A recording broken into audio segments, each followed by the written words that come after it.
You know, we warning you about calamity, bloodshed, MOTV. MOTB. You know, all of these things that's gonna cost you your salvation, man. You know. I want to give all praises, glory, and honor to Yahweh, Ba'ashem, Yahushai, Ba'ashem Rakakwadash. Yahweh is the Most High God, and Yahushai is who the world inly calls Jesus Christ. The Rakakwadash is the Holy Spirit in the Paleo Hebrew, and double honors to the elder apostles and the elders of Great Millstone who rule well and teach well through the Spirit. Lord willing that they can continue to endure and be sincere, and a mighty shalom to the hopeful elect in the same spirit, teaching His word and believing His word. Lord willing that they can continue to endure and be sincere. And shalom to the Akwatiyam that are believers of His faith and His truth. Lord willing that you can continue to pursue your lot, which is being a loving, a silent, and virtuous woman. Right? And Lord willing to most have mercy on the other brothers and sisters that's not in the faith. The title of this lesson, Lord willing, is We Are Warning You. We are warning you. A lot of people don't understand that, when it comes to scriptures and when it comes to the kingdom, before you get the kingdom, you have to be warned on the things that's going to take place before the kingdom, right? And Lord willing, this is edifying and straight to the point. Some of these verses you probably heard multiple times, but we're here to, exalt Yahweh Ba'ashem Yahushai and not self. So Lord willing, you can be edified, right, and directed in the right way. So the first thing I want to give understanding on the word warning, right, in Ezekiel chapter 3, 16 to 19, which I'm going to read.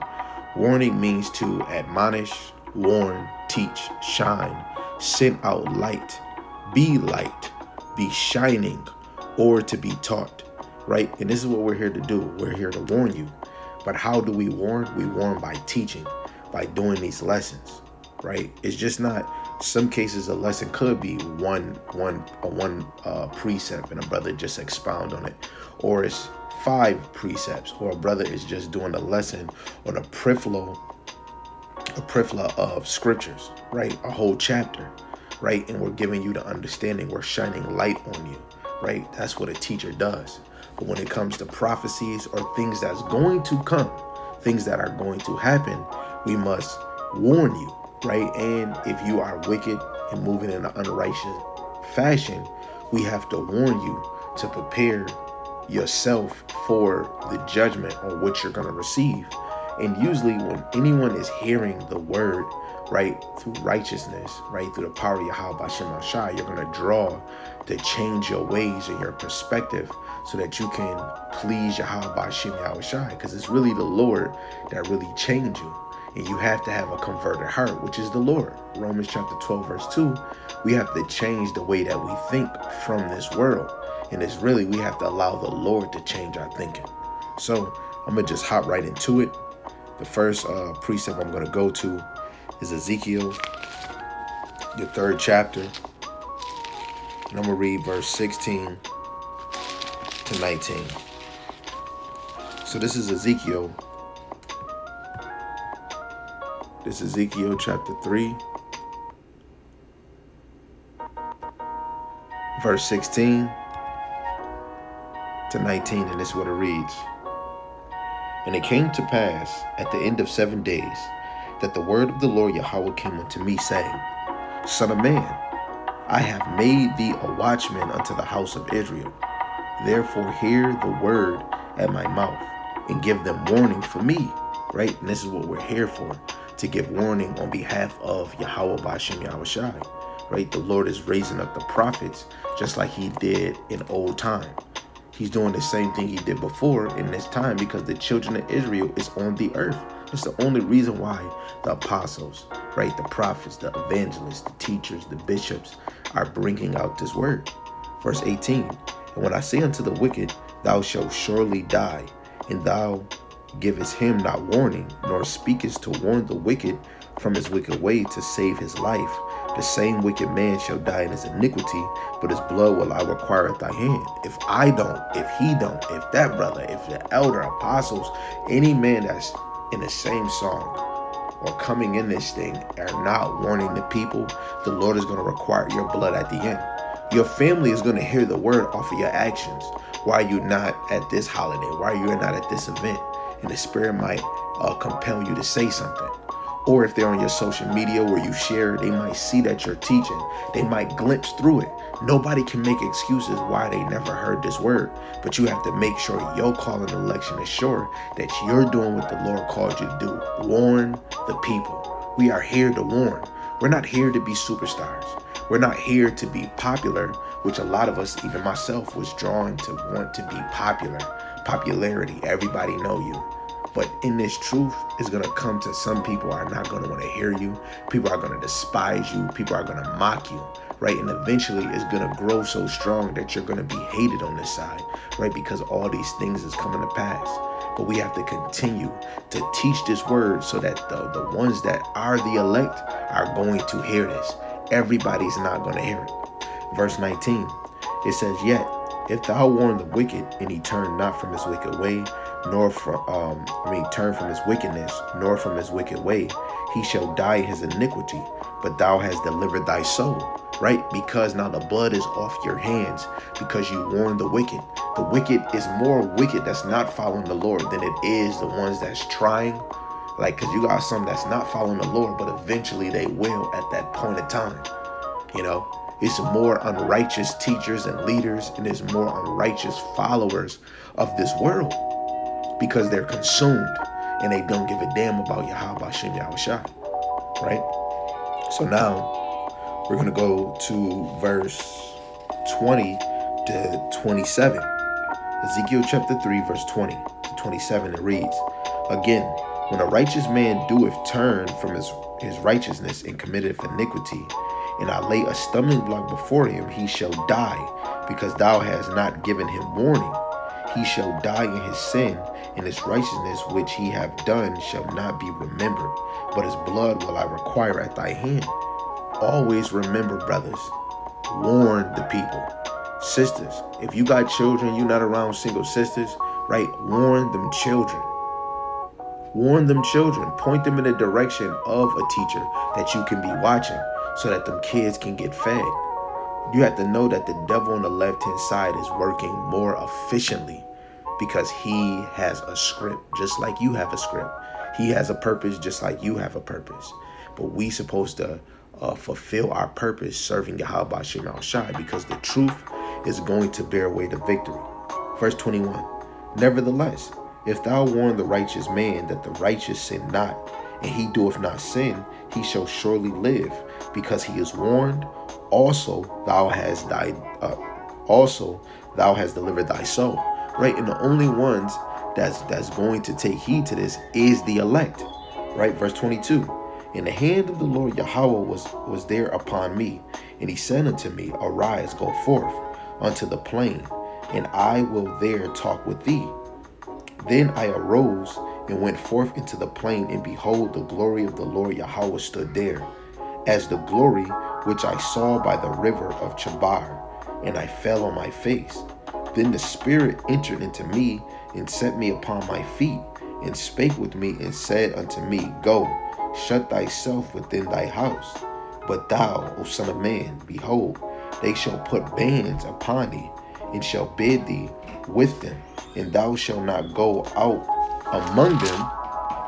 And I will make thy tongue cleave to thy roof of thy mouth, that thou shalt be dumb, and shalt not be a reprover, right, a rebuker for them that are rebellious, right? The Lord is going to eventually close the men of the Lord mouths, right? This is a warning so that you could be prepared. Eventually, we're not going to be on the highways and byways. Eventually, we're not going to be on the social media, YouTube, to deliver you these lessons upon lessons, right? Because the ones that didn't want to take this correction, it's already sealed. The elect that constantly was hearing at the door, right? Hearing the men that's standing at the gates, right? They're going to constantly cleave to these words and prepare themselves for these situations. But the ones that are being rebellious, they didn't prepare themselves. Now the Lord is going to make us dumb. Verse 27, But when I speak with thee, I will open thy mouth, and thou shalt say unto them, Thus saith the Lord Yahweh by Shem Yahushai power, He that heareth, let him hear, and he that forbear, let him forbear. For they are a rebellious house, right? So the ones that's going to hear, they're going to hear, right? The Lord is moving them there. The ones that forbear, the Lord is going to make them rebel. right? We can't be Captain Save-Ho. We can't save everybody in this thing. We were given a script. We're going to play our role, and the Lord is going to make the seed grow. You're going to plant the seed. Somebody's going to water the seed, but Yahweh Ba'Shem Yahushai is going to make it grow. And when it grow into the direction it's supposed to, it's all by Yahweh Ba'Shem Yahushai, right? In a minute, I don't want to keep teaching. I want the Lord to remove us off these streets, to remove us off of social media, because a lot of you ignorant, lazy niggas don't give a damn about these warnings. But you drive every day and you see warning signs, stop, red light, caution, wet sign. We got warnings every day in a human level, right? You get a warning from an alarm when you got to go to work, the time you got to get up to get your kids, or you got to do this. But when it comes to the men of the Lord warning you through the scriptures, you kind of regret it, because a lot of y'all been washed down by this false teaching of Christianity and other ideology. And a lot of people think that this is simple, but the Lord put us in a hard, difficult position where you have to be called to come hear this word. And a lot of y'all are not called. Many of y'all are not called. But he is calling the many, but only a few out of the ones that are called are fully chosen. And they're going to make their faith known, and they're going to make their works known. Not to boast in themselves, but to boast in Yahweh Ba'Shem Yahushai. Every time you serve the Lord, you're boasting that the Lord called you by just you walking. Y'all got to do a lesson. Yo, I got to go study. I got to go read. Man, hey, yo, brother, yo, you want to do it? That's the spirit. Putting the Lord first. We're boasting in the Lord. Every lesson a brother call Allah Yahweh Ba'Shem Yahushai. When you see a brother teach, when it says the Lord in all capitals, brothers is saying Yahweh. When it's saying the Lord in lowercase, or it's saying Jesus in the scriptures, we're saying Yahweh Ba'Shem Yahushai, because we're making it known of the name of the Lord. And this is what the sheep is going to do. They're going to pour on the other sheep his name, right? The sheep, that's the servants, they're going to pour on the doctrine of the Lord. The law, the milk, right? The parables, the dark sayings, and the prophecies. Every time we're teaching, we're pouring on the understanding of the Lord, and you're going to gravitate to it. You're going to take notes. You're going to write it down. You're going to reread it for yourself. You're going to put it on your refrigerator. You're going to put it on your wall. You're going to put it on your notebook, because daily the sheep are going to be waiting patiently for the Lord, and they're going to understand what's going on. These scriptures is not going to leave the elect women, the elect men, the top man, and the elect child, because they're going to believe what is said, right? Let's go to Jeremiah chapter 28, a classic, in verse 8. It says, the prophets that have been before me and before thee of old prophesied both against many countries and against great kingdoms, of war and of evil and of pestilence. This is what the men of the Lord is doing. They're prophesying against countries.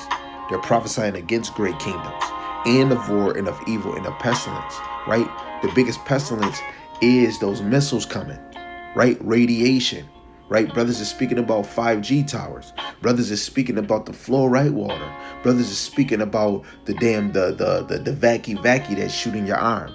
Brothers is speaking about the MOTB. Brothers is speaking on the terror that's going to happen. Brothers is speaking that empires don't even make it mostly past 250 years. Some do. And we're in that market before America was established. And then when America was established, to make it whole, we've been under these freaking Edomites from the beginning all the way to the establishment of America for 599 years, man. But America was only established since 1776 all the way till now. And that's 249 years. We're almost at 250. You have to have a desire that the Lord is going to come. And through these warnings, through these prophecies and parables, we can see that the Lord is coming, because the son of sin, the man of sin, is being revealed. The son of the wicked, the one that is the borderline of wicked, is being revealed. That's knowing that the end is here. At the end, knowledge shall increase. The Lord is increasing knowledge in his children and his chosen, right? Let's go to Joel 2:1, right? Because in order to warn the people, you must use your trumpet, right?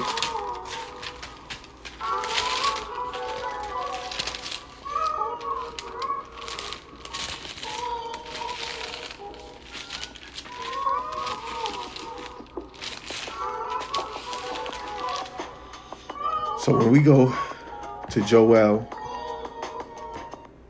chapter 2 and verse 1, it says, blow ye the trumpet in Zion.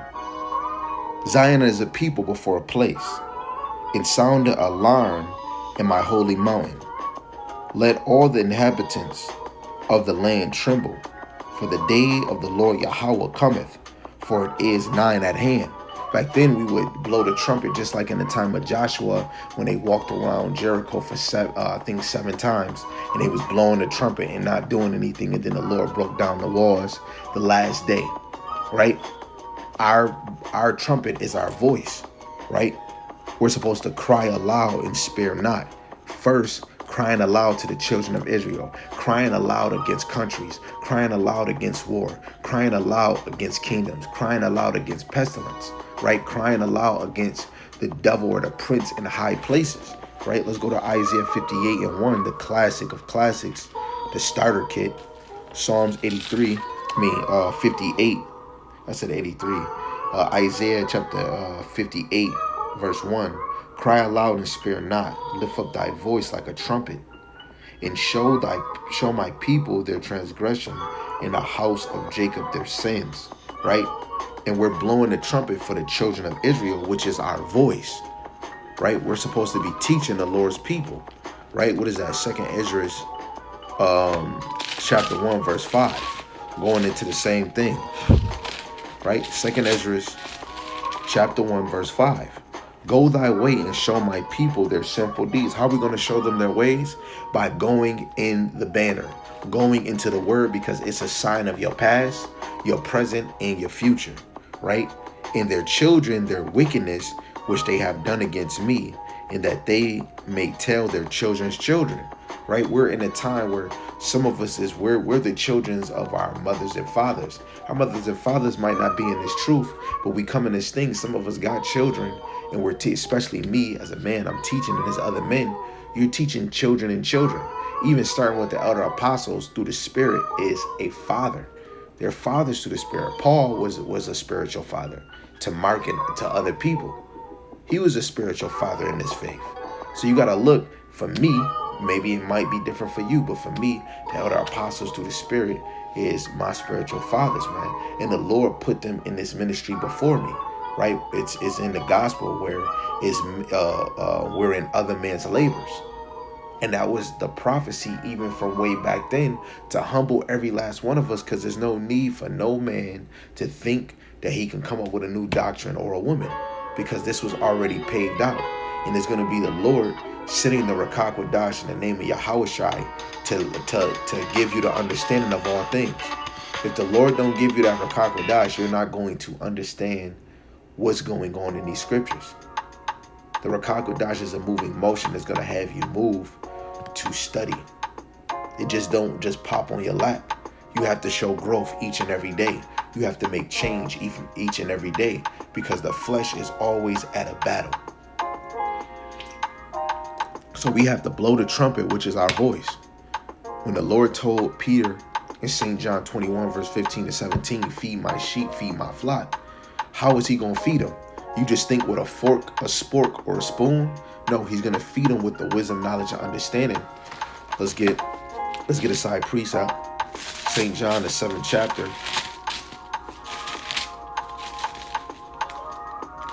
And I'm going to read I'm going to go straight to the point, verse 38. And he that believeth on me, as the scriptures have said, out of his belly shall flow rivers of living water. Right? That living water is that understanding of the scriptures, man. Right? Because this truth is the word. 2nd Ezra, the 14th chapter, which I like going to just to show even more. When you're flowing in these scriptures, this is what's going to come out. This is 2nd Ezra chapter 14, verse 46. But keep the 70 last, that thou mayest deliver them only to such as be wise among the people. For in them is the spring of understanding, the fountain of wisdom, and the stream of knowledge. Right? And that just goes with St. John chapter 7, verse 38. Right? That spring and that fountain and that stream is water. And it all goes into understanding, wisdom, and knowledge. And that all consists what is within Genesis to Second Maccabees, Genesis to Revelations, right? Our spiritual sword, Ephesians 6 and 17, is the word, right? Everything outside of this word that don't pertain to Yahweh Shemon Shai is carnal. Any weapon that you have, any sword, any Jacob trouble bag, all of that is carnal, right? But our number one faith thing that we got is these scriptures, man. The Lord tell us not to labor for meat that perisheth, but labor for the meat that's eternal, right? And you have to understand, when we go to 1 Corinthians chapter 10, the Lord was feeding us with that manna and that water. But Yahweh Shai is that true living man and that true living bread that came down from heaven physically, right? That water, that rock that Moses have given us drink and smoke, Yahweh Shai is that spiritual rock. Luke chapter 6, he's that rock, he's that foundation that we wanna lay our life upon, right? And this is why the men of the Lord do, just like the brother Yarmayan was saying, we're here to warn you, right? And I'll just play the video again before I go to these other precepts. You know, we warning you about calamity, bloodshed, MOTB. You know, all of these things that's gonna cost you your salvation, man. Right, and everything that we're trying to bring out, we're trying to lead the children to salvation. When you go into the homology or the interlinear of salvation, it means deliverance. In who represents that salvation? Yahweh Shai, which means he saves or he delivers. Let's go to Ezekiel chapter 33. And I believe the last verse of that chapter. Ezekiel 33. And I'm going to read 32 to 33. It says, Lo, thou art unto them as a very lovely song of one that have a pleasant voice, and can play well with an instrument. For they hear thy words, but they do them not. And when this cometh to pass, lo, it will come. Then shall they know that a prophet have been among them. Right? How are they going to know that a prophet was among them? When things come to pass. Through the Spirit, the Lord allowed me to believe in the prophets even before my time, because I'm living in America, which when we see through different prophecies, it was in the prophecy that we would come here, serving our enemies, bombing and bomb women. Where we see that a child should be oppressors and women rule over you, I'm able to see that in the community of the Black, Latinos, Hispanics, and Natives. That's how I can point and say that we are the people. And it's through the prophecies. And that's how I know a prophet is in the midst of me, because in this same time, the prophets, the true teachers, is giving you everything throughout the scriptures, right? When it deals with marriage, the true age that a woman was actually being married, the same age that a man would probably humble a woman and probably take her and make her a wife, right? Or the great understanding, or the Mark understanding. People don't understand the ancient world and how that was set up. We're living in modern times where it's new laws. America has 44,000 laws. Right now, they just made a law last month where they just said in New York State, New York City, or New York State in general, that is no such thing as adultery anymore. So if a man lays with another man's wife, it's not considered adultery. Or how America is made when you're married and a man step out his marriage, they call that adultery. But if a man lay with another woman, it's not adultery. But in America, there's no such, in New York, there is no such thing as adultery in New York. They passed the bill on that. You understand? So I can tell through scriptures, I know who the teachers is. Even more when other prophecies come, like the MOTB, the Hour of Temptations, Jacob's Trouble, when Yahweh Shai come throughout those little situations, right? I'm going to know who my teachers is. And I'm going to know that the Lord allowed me to follow the ones that was feeding me and giving me the truth. Not for their own vainglory, not for their own belly, not for their own benefits, but for the benefits of Yahweh Shem Yahweh Shai. Right? Because there's no lie in the truth. 1 John 2 and 21. Right? When it comes to being in this truth, comes to the prophecies and all these things, When you truly believe, everything outside of all of this truth does not have any value. Everything else is extra. If you a man and you have a wife, or you have multiple wives, and you have you have a child, or you have multiple children, all those things are add on to motivate you to go harder for the Lord, because you're not only doing this for yourself. Let me get that, and then we'll get these last two precepts, or this last precept. This is Sirach, which I've been bringing out for the past few weeks. I'm gonna get this one. This is Sirach, Ecclesiasticus, chapter 24, verse 32. It says, I will yet make doctrine to shine as the morning, and will send forth her light afar off. I will yet pour out doctrine as prophecy, and live it to all ages forever. So the Lord is leaving his doctrine for all ages. That means this doctrine ain't new. Ain't no new doctrine. The name is not a doctrine. The name always been part of the doctrine. If the name is not part of the doctrine, when you go in the scriptures, why do you see the name Jesus? And Jesus mean earth pig or earth dirt. So why would any one of us want to call our Lord and Savior Jesus? And it means earth pig, and earth dirt. So when you start growing in this knowledge, you start to find the Lord's real name. I'm not saying modern, because modern came later on in the times of the Assyrians or the Aramaic, right? Where they made modern Hebrew. Modern Hebrew is not ancient Hebrew.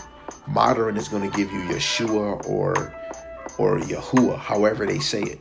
But in ancient Hebrew, you're going to get Yahweh and Yahweh Shai, right?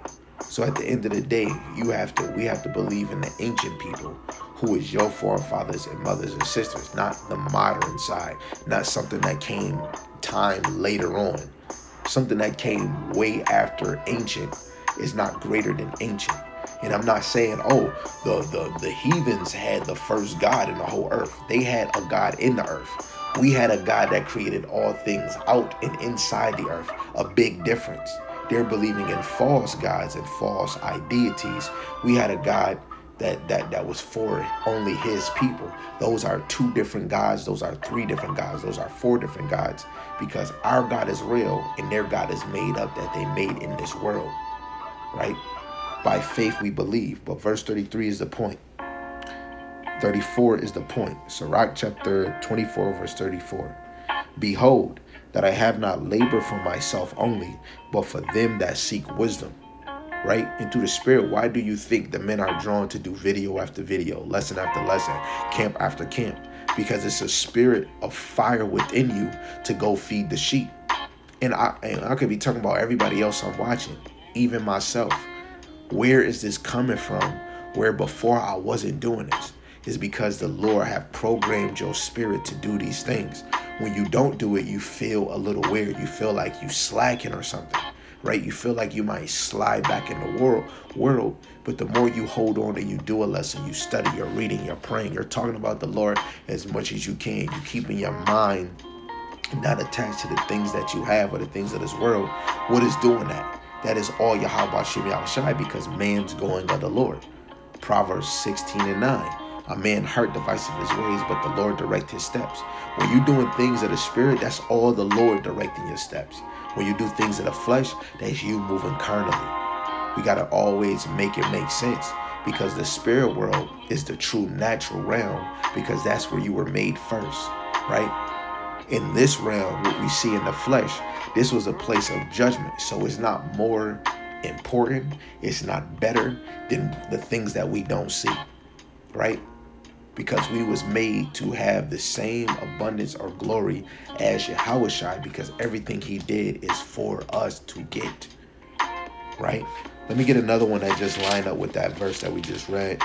Sirach, Ecclesiasticus chapter 33, in verse 17.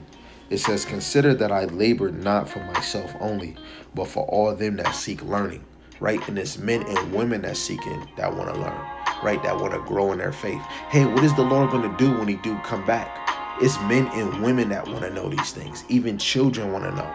This is why you're always drawn to do this lesson, that lesson. You study a little long, you're doing this lesson. Hey, you might go back to the basic lesson, because sheep's are trying to get fed. Sheep want to hear, oh, you know what? I need to hear this lesson again because I forgot, because I'm dealing with this.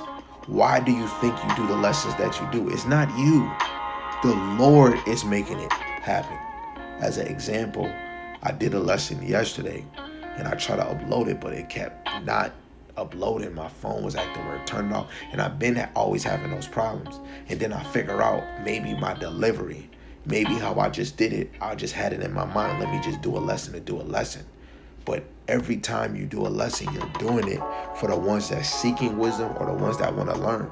So you want to make sure that you're hitting every point, and you want to make sure that you're not teaching a lie. You're not doing this to please anybody, but you're doing this to please the Lord and feed his elect. His elect, right? So let's get this other one, and then I'll let you guys go. This is Amos chapter 3, verse 6. I'm going to read it in the KJV and the NLT. In the KJV, it says, shall a trumpet be blown in a city, and the people not be afraid? Shall there be evil in a city, and the Lord Yahweh have not done it? In the NLT, it says, when the ram's horn blows a warning, shouldn't the people be alarmed? Does disaster come to a city unless the Lord Yahweh has planned it? Yes, because this is a question. It's in the scriptures. The Lord, all of this is of the Lord, right? Let's get another one real quick just to show this is all the Lord's, right? Why is he telling the angels to hold back the wind? Because it's not that point in time. When you go to Habakkuk chapter 2, verse 1 to 3, everything has a point in time. And most of these prophecies, it's not time for them to come to pass. So be patient, right? So Revelation chapter 7, verse 1. After these things, I saw 4 angels standing on the 4 corners of the earth, holding the 4 winds of the earth, that the wind should not blow on the earth, nor on the sea, nor on any tree. And I saw another angel ascending from the east, having the seal of the living God. And he cried with a loud voice to the 4 angels, to whom it was given to hurt the earth and the sea, saying, hurt not the earth, neither the sea, nor the trees, till we have sealed the servants of our power in their foreheads. And I heard the number of them which were sealed, and there were sealed 144,000 of all the tribes of Israel. Right? So the Lord is already saying to his angel, hurt not the earth, neither the sea, nor the trees, till we have sealed the servants of our power in their foreheads. So everything is being held by the Heavenly Father, because everything has its rightful order, right? We could read it in the NLT. Let me see if I can get it real quick, and then I'll just close out with this one. Wisdom of Solomon, chapter 8, in the Good News Translation. In reading verse 1, this is what it says. Her great power reaches into every part of the world. She sets everything in useful order, right? And it's the Lord, everything is going to be in useful order, because the heavens where the Heavenly Father and the Son is at right now, in the heavenly host, they're in order. They're in order. And the same thing that's in the heavens, the Lord want down here on the earth. Starting with the 12 tribes of Israel, he want everything in his useful order. That's why it's going to be Yahushai, David, the 12, and the rest of the 144,000, and the rest of the elect, which is a great multitude, and then so on and so on, and then the other nations. We want to give all praises, glory, and honor to Yahweh Ba'ashem Yahushai for giving us the chance to be warned. And take this as a note. The worst is yet to come. Worse is yet to come. Do not get comfortable, because things will get shaky. Just because you might not fully see them and you can move into motion, just know it's going to happen like a thief in the night. And only the elect are going to be watching and being sober, watching and being sober, and praying and being sober, while the rest of the children of Israel in the world are consumed, and it's going to hit them like a wave. And then they're going to try coming to that door and won't be able to. So all praises to Yahweh, Ba'ashem, Yahushai, Ba'ashem, Rakakwadash. Shalom and shalom.